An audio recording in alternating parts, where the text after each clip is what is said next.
50 Famous Stories Retold by James Baldwin. The story of Sir Walter Raleigh. There once lived in England a brave and noble man whose name was Walter Raleigh. He was not only brave and noble, but he was also handsome and polite, and for that reason the Queen made him a knight and called him Sir Walter Raleigh. I will tell you about it. When Raleigh was a young man, he was one day walking along a street in London. At that time, the streets were not paved, and there were no sidewalks. Raleigh was dressed in very fine style, and he wore a beautiful scarlet cloak thrown over his shoulders. As he passed along, he found it hard work to keep from stepping in the mud and soiling his handsome new shoes. Soon he came to a puddle of muddy water which reached from one side of the street to the other. He could not step across. Perhaps he could jump over it.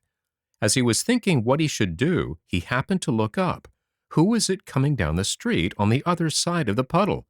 It was Elizabeth, the Queen of England, with her train of gentlewomen and waiting maids. She saw the dirty puddle in the street. She saw the handsome young man with the scarlet cloak, standing by the side of it. How was she to get across? Young Raleigh, when he saw who was coming, forgot about himself. He thought only of helping the Queen. There was only one thing that he could do, and no other man would have thought of that. He took off his scarlet cloak and spread it across the puddle. The Queen could step on it now, as on a beautiful carpet. She walked across. She was safely over the ugly puddle, and her feet had not touched the mud. She paused a moment and thanked the young man.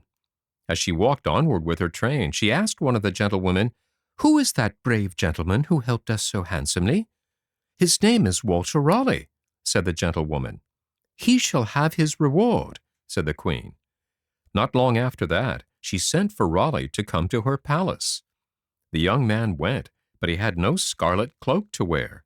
Then, while all the great men and fine ladies of England stood around, the Queen made him a knight, and from that time he was known as Sir Walter Raleigh, the Queen's favorite. Sir Walter Raleigh and Sir Humphrey Gilbert, about whom I've already told you, were half-brothers. When Sir Humphrey made his first voyage to America, Sir Walter was with him. After that, Sir Walter tried several times to send men to this country to make a settlement. But those whom he sent found only great forests and wild beasts and savage Indians. Some of them went back to England. Some of them died for want of food, and some of them were lost in the woods. At last, Sir Walter gave up trying to get people to come to America.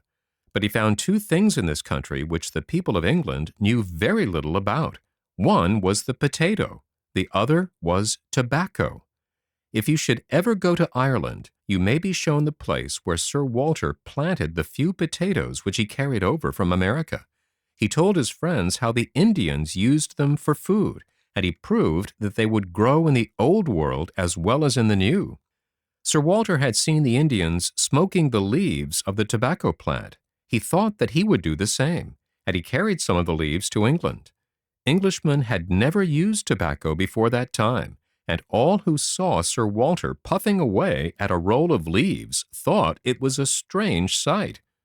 One day, as he was sitting in his chair and smoking, his servant came into the room. The man saw the smoke curling over his master's head, and he thought that he was on fire. He ran out for some water. He found a pail that was quite full.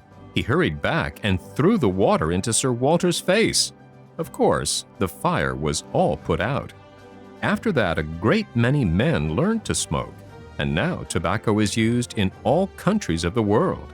It would have been well if Sir Walter Raleigh had let it alone.